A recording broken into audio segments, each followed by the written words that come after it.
tackling is pointless, or at the very least, that's the conclusion that we made after the initial test into tackling in Football Manager in the previous video. If you've not watched that, do check it out. I'll put it in the description below. This was meant to be the first part of a 3-part series. The second one was going to be defensive positioning versus anticipation, with positional play being so much better in FM24, I figured maybe interceptions and those two attributes that in theory you'd think would lead to that might be worth an investigation. And then the third part was heading versus jumping reach, because jumping reach has been rather overpowered of late. I was wondering if they'd done anything about it at FM24 and whether or not maybe balanced it a little bit more with the heading attribute that it is obviously linked with. It's all well and good being able to actually reach the ball with jumping reach, but if you can't do anything with it, heading, then I was going to look into that. However, after the last video, I wasn't really satisfied that I'd done enough. And most importantly, I had rather forgotten the thing that actually set me on this path in the first place. And that is, of course, the fact that wingers are the best tacklers. I didn't actually include a winger in my tests, so I have gone back and added a winger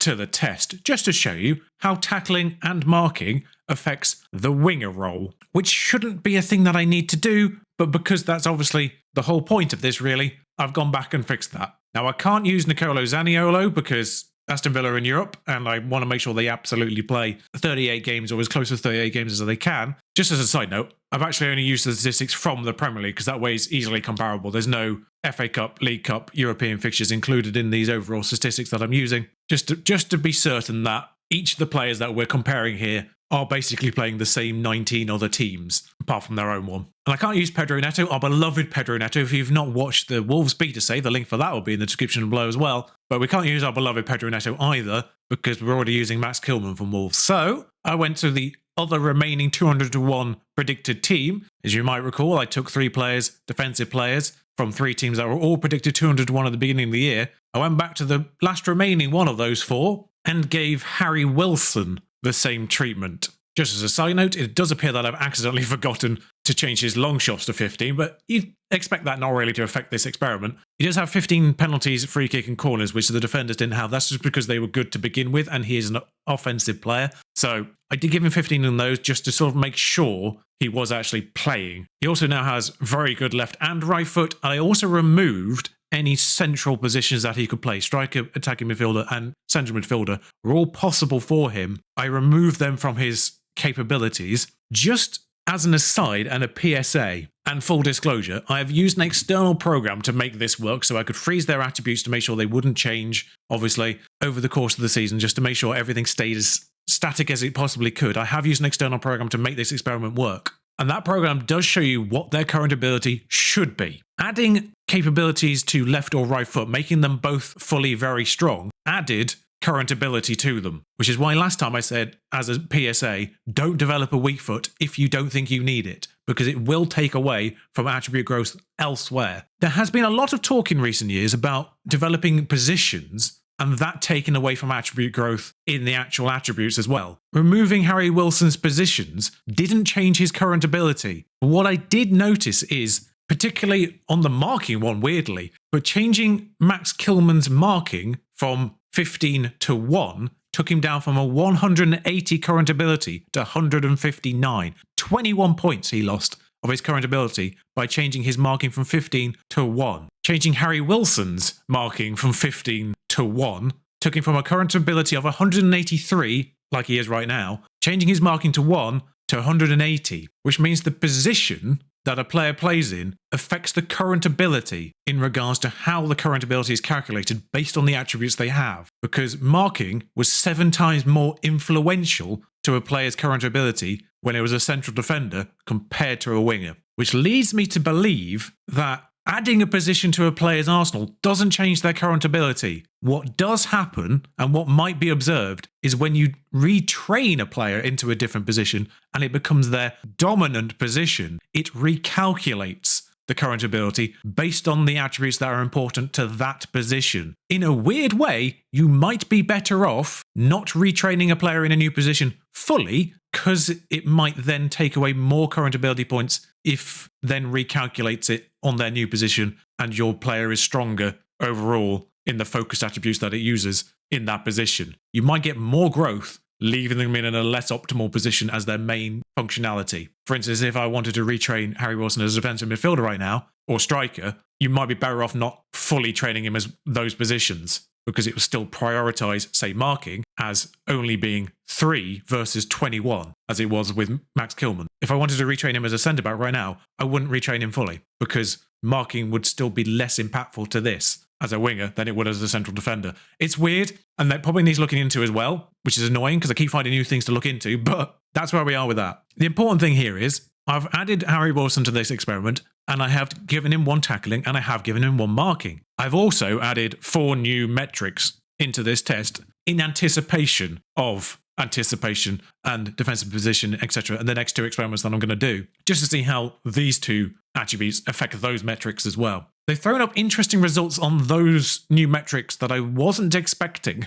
So those 4 new metrics are, of course, interception, possession won per 90, header percentage, and key headers per 90, which are obviously more impactful for the heading experiment later on. And the interceptions and possession one is more in anticipation of the defensive position anticipation test that's coming next. But we can talk about this in terms of the positions they're in already and just how these positions affect those as standard. First and foremost, it appears that fullbacks do the most intercepting, defensive midfielders the least out of these 4, which is possibly the weirdest. But possession won somehow per 90 is equal for Decore and Henry, which probably implies that Decore does more tackling, but we know that's not true because Decore does 2 versus Henry's 3. So I have no idea how possession won per 90 is calculated, because over the course of the season, Decore has intercepted half as much as Henry and has 2/3 of the tackles per game as well. So I don't know how they've worked out having exactly the same possession won, because they also have the same number of key headers and heading percentages,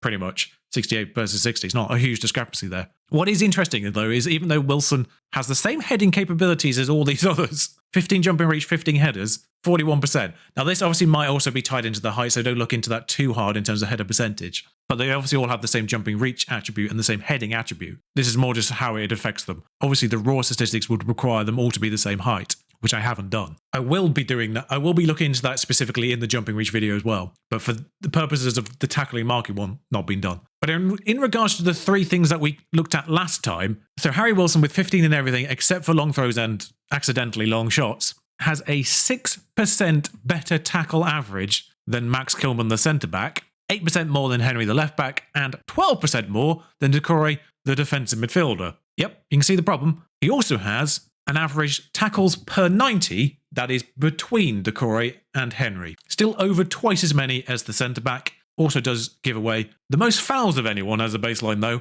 at the same time. He also regains possession the least out of anyone and has the second lowest interceptions. And obviously, like I say, the header statistics can't really attribute it to the position, but Harry Wilson himself has the lowest heading percentage, but it has a similar amount of key headers to the fullback and the defensive midfielder. The centre-back does have the most key headers per 90 and the best heading percentage. So, crucially, I will just show you the statistics that we covered last time all at once for Harry Wilson and how 1 tackling and how 1 marking affects that. Yeah, 1 tackling actually makes more difference to Harry Wilson than it did Henry or Decore. Harry Wilson's tackling average was 8% worse, 8.4% worse with 1 tackling, which is obviously only bettered by Kilman, which was about 10% worse. But, and this is something I didn't actually include in the conclusions last time, yes, Max Kilman's tackling rate went down by 10%, but he only made 1.2 tackles per 90 to begin with, which over the course of the season effectively means he's only making about 4 or 5 less tackles a year. 10% for Henry would have been about 12 or 13, probably, over the course of the season. But for Kilman, it's only about 4 because he's only making 1.2 a game. So 8% on Harry Wilson, who's making 2.65 to begin with, over the course of the season. Weirdly, the actual tackles per 90 only drops to 2.5. So I'm not fully certain how that tracks out. But you'd expect, obviously, 8% off about 2.5. You end up around maybe 8 or 9 less tackles a year. So actually, 1 tackling affects the winger most of all over the course of the season. He is making probably the biggest discrepancy in tackles over the course of the season of anyone out of this experiment. And fouls went up a little bit, as it did with basically everyone except Decore, weirdly. Marking actually did reduce his tackle percentage and his tackles per 90, but not by much. Like the tackles per 90 kind of stayed all within the same kind of ballpark as they did with everyone else with the marking situation, and his fouls didn't really go up at all either, which is actually a discrepancy because everyone else's fouls kind of went up. Wilson stayed within the same region, 51.4, 52.2. Now to discuss how one tackling, which I now realise I'm not included in the static bar at the top, but now to include how one tackling affects the new metrics that we've included in anticipation of the next two parts of this. Bizarrely, huge differences. One tackling reduces the amount of interceptions for the defenders, increases the number of interceptions for Decore, and keeps Wilson about the same. One tackling also drastically reduces the possession won per 90, which you have to assume is included with tackles, but we know that Kilman's tackles per 90 goes from 1.2 to 1, so how is he losing 7 possessions won per game? Headers stay about the same as you would expect for the centre-back. Weirdly massively increases Henry's capability of heading a ball. This is the bizarrest statistical anomaly of this entire experiment. Reducing Henry's tackling from 15 to 1 improved his average heading rate by 7%.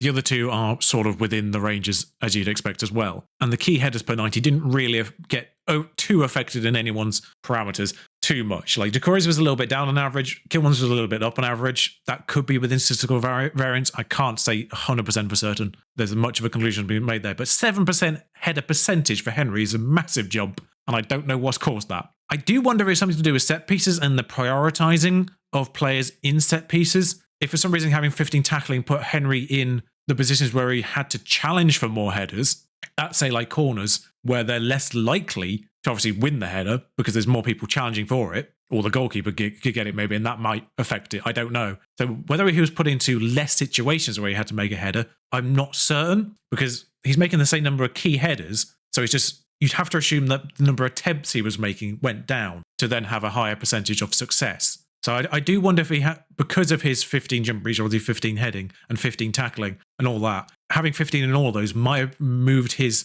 priorities in the way they prioritise set piece personnel. I wonder if he put him in a different role at set pieces that meant he didn't have to challenge for as many headers, and basically all the headers he was making were in open play instead. Maybe that's what's happened there, but it is weird. And then last but not least, one marking also reduces interceptions across the board, except for Decore again, who gets more interceptions with one marking, but the centre-back and the left-back both reduce their number of interceptions by a noticeable amount. Harry Wilson stays kind of within the same ballpark, as you'd probably expect, really, for the winger in terms of interceptions. Their defending capabilities not largely affected by that. The possession won kind of stays roughly, but maybe a little bit down across the board, except for the central defender, who loses about 2. That might be kind of proportional to the amount of possessions won per 90 that he had to begin with, because Henry's kind of goes down by about 1, Decore's just a smidgen, and Wilson's actually goes up just a smidgen. But again, that's kind of, both of those last two are kind of in the same ballpark of their original statistics.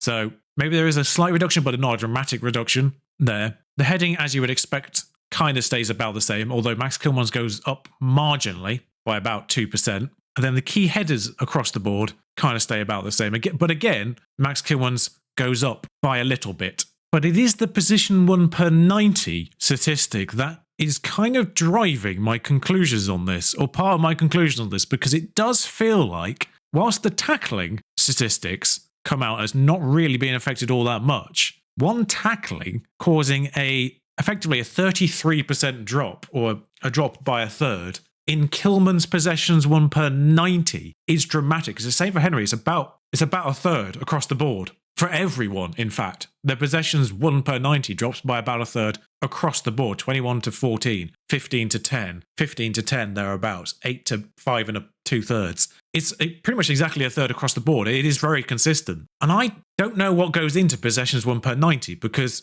we know interceptions, they don't drop by a third. We know tackles per 90 don't drop by a third. We know the tackle percentage won rate doesn't drop by a third. So what is this possession won per 90 statistic using? Because obviously, as well, more to the point as well, 74.8, just taking the original statistic with 15 and everything, 75, we'll call it, interceptions a year doesn't average to 21 per game. So we know his tackles are about 1.2 a game. His interceptions work out about 2 a game. That's about 3. So that's about 3 possessions won per 90. Where are the other 18, 19 coming from? Maybe the headers. Bear in mind, of course, this is also just key headers, not just raw headers. Is he making 19 headers a game? Or is there something else being factored into this? And more crucially, there is something that tackling is affecting that's going into this that isn't being tracked by tackle percentage or tackles per 90, because we know we don't see this kind of drop in either interceptions or indeed tackles. So this possession won per 90 stat is very much now adding fuel to the fire that there is something statistically wrong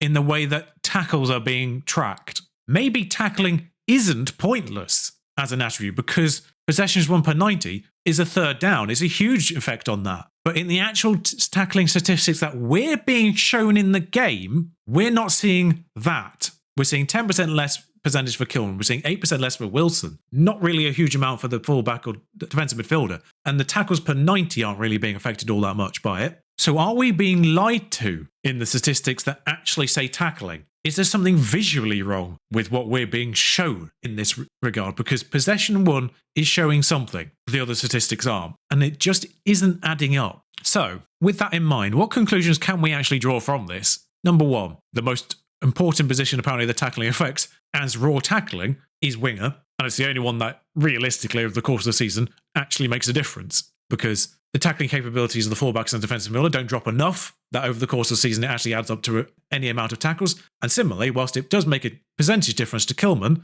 over the course of the season, the amount of tackles he's actually making to begin with doesn't really add up to anything worthwhile either. So when you're debating, is 13 versus 15 tackling anything, just bear in mind that 1 versus 15, this is happening. Basically, don't include tackling into your considerations, just based on the tackling numbers alone. That being said, just be aware that if you do take someone with lower tackling, they will win less possession over the course of a season. Somewhere, somehow. Similarly, in terms of just raw defensive numbers, marking is negligible, but at the same time, marking might have a difference in the game that isn't being tracked by this. Of course, these are just defensive statistics. Marking cannot tell me the number of times that attacker has gone through the defender may have got if he'd had better marking. They are making more fouls, so they are giving away more free kicks, and they are making less interceptions, unless they're a defensive midfielder. For some reason, defensive midfielders make less fouls, more interceptions, but less possessions won per 90 still, with 1 tackling in particular. 1 marking doesn't seem to make any difference to a defensive midfielder. It's definitely changing the way that I'm prioritising the way I care about certain attributes in defensive play, but it is that possession won per 90 that's leading me. There's still something under the hood that we're not seeing that tackling in particular is affecting. Marking does still seem to be largely irrelevant in the raw statistics. Like I say, there might be something obviously in terms of just the general gameplay that 1 marking lets attacking players through more. That doesn't include a tackle or an attempt to tackle or even just an attempt to intercept, for instance. It's not enough over the course of a season that 8 less interceptions for the centre-back and 9 less interceptions for the full-back over the course of a season. That's less of a quarter an interception per game. That this obviously wide gulf of 1 marking to 15 marking is going to affect my choosing of a fullback or centre-back with 12 marking versus 14 or 13 versus 15, for instance. But my overall conclusion here is this. Maybe tackling isn't pointless. Maybe tackling is broken. Marking, largely pointless. But maybe tackling is just broken somewhere. That's it from this one. I may circle back around this and do this just more in depth per position, just use 4 players in each of the positions, one by one, and do that eventually. However, for the next video, we'll cover the positional play, interceptional, possession won attributes. And depending on how long that runs, we may do the heading one as part of that, or just do them as 2 separate videos. I feel like I do need to circle back around to this somewhere, and just to basically 100% confirm that this trend happens across the board for these positions. Because right now, something feels wrong in the world of tackling. But until next time, thank you for watching me. Do like, comment, subscribe on this video if you've enjoyed it or you've done your own research into this. And I will see you next time. Ta-ra.